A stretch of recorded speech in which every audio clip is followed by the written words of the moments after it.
So Ian Garry was on Ariel Helwani's show and said that he has zero interest fighting in London, and if the UFC ever wants him to fight in Europe again, they'd better send him to Dublin, Ireland. And look, why am I talking about this? This does seem like a minimal topic, but I'm talking about it because it quite frankly pisses me off. And it doesn't start. It doesn't start with Ian Garry. There have been many UFC fighters who haven't even touched the UFC fucking championship belt yet, who feel the need to make demands. And I find it quite funny. So Ian Garry, after being the first man to bring Shavkat Rakhmonov to a decision, feels like he is a champ in the UFC, who is currently undefeated and has more than 10 knockouts. And that it couldn't be fucking farther from the truth. What I'm trying to say is there needs to be a level of respect that you hold as a fighter, especially towards your organization. And what Ian Garry said on Ariel Helwani's show showed none of it.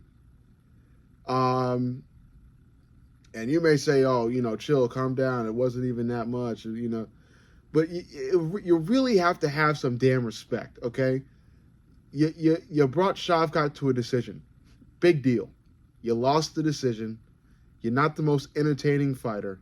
And look, I made a video a couple days ago praising Ian Garry because he was the first to bring Shavkat to a decision, and he lost quite gracefully.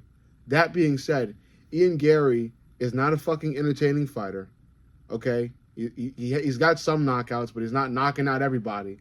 He's bringing a lot of people to a fucking decision. He knows how to fight people, and I praise him for how smart he is when fighting people, because he knows how to pick them apart, minimize what they're good at, things like that. Ian Garry is a specialist at that. But he's not doing crazy shit that makes, the UFC fucking need him. He's not. Not a lot of fans, not a lot of MMA fans are fans of him. He came into the spotlight being hated because of the whole, CUCK situation with the wife and all this other stuff, and the wife's the fucking trainer and the wife, and they were married before and all this shit. That's how he became known. It wasn't because of his fucking fighting skill, okay? And he's not even undefeated anymore. So I'm taking the time to say this shit because what Ian did it pissed me off. You're gonna fight, and if I was in if I was in the fucking UFC right now, if I was one of these administrator types, I would have straight up told Ian like this, like it is. You're gonna fight when we tell you to fight, okay? And you're gonna fight where we tell you to fight, okay? When we tell you to fight, you'll fight, and where we tell you to fight, you're gonna damn well fight. Because if you don't fight there, you ain't fighting in the organization. And the PFL is still looking for fighters, buddy, okay? So if you want to fucking hop on over towards Ngannou's team and make maybe 15K, 20K, 50K tops a year, go ahead. Fight some fight that nobody's fucking looking at, and be a bum or something. I don't know. What I'm saying is, people have to have some damn respect for the organization they're fighting under, and what can really show that is fighting when you're called to fight and fighting where you're called to fight.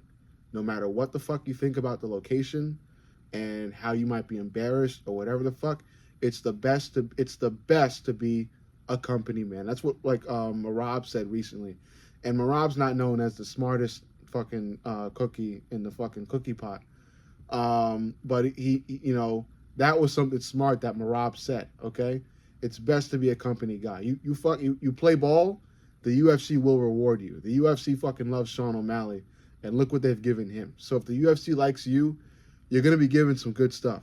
Don't make the UFC hate you, okay?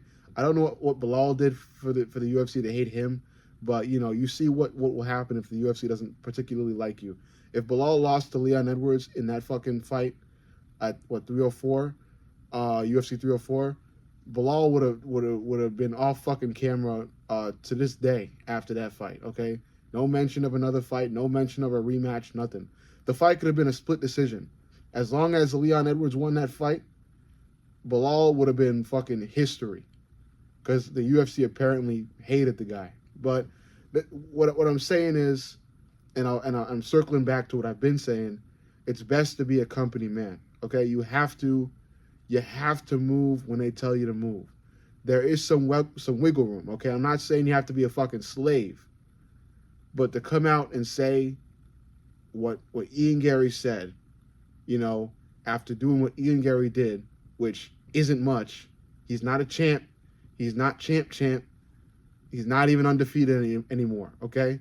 He's a smart fighter. I said it, and I'll say it again, and I'll stand by it. Ian Garry is a smart fighter, and he has the skills to beat a lot of people at his weight class. And he still has a great chance to become champion at welterweight one day. But this is not how you do it. Ian Garry's not at a fucking level right now where he could call all the shots.